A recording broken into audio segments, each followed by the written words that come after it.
Pinakamalaki sa kasaysayan ang nagastos ng gobyerno noong 2023 para sa Confidential at Intelligence Fund.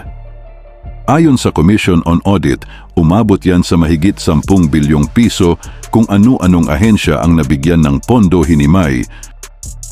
Para sa taong 2023, mahigit 10 billion pesos ang naging confidential and intelligence expenses ng gobyerno.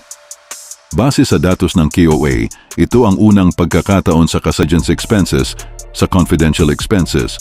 Pinakamalaki ang Office of the President sa higit 2.25 million pesos naman ang confidential expenses ng Office of the Vice President. Pero meron ding ginastos na confidential funds ang ibang opisina at ahensya ng ehekutibo. 522 million pesos ang ginastos ng Office of the Secretary of Department of Justice, mahigit 70 million pesos para suportahan ang mandato nito. Kaya nagtataka ang ekonomistang si Professor Emmanuel Leico kung bakit may ganitong budget allocation ang ilang civilian executive offices.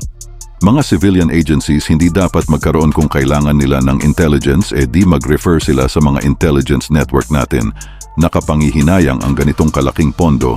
Ayon kay Juan Antonio Perez, dating Undersecretary ng Commission on Population and Development, pondo raw ito na nagamit sana sa mga tunay na pangangailangan tulad ng pabahay, gamot o dagdag ng mga silid-aralan.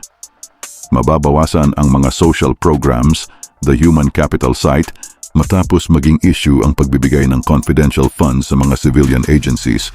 May mga ahensyang tinanggalan ito sa 2024 national budget kabilang ang OVP at DepEd sa panukalang 2025 budget naman.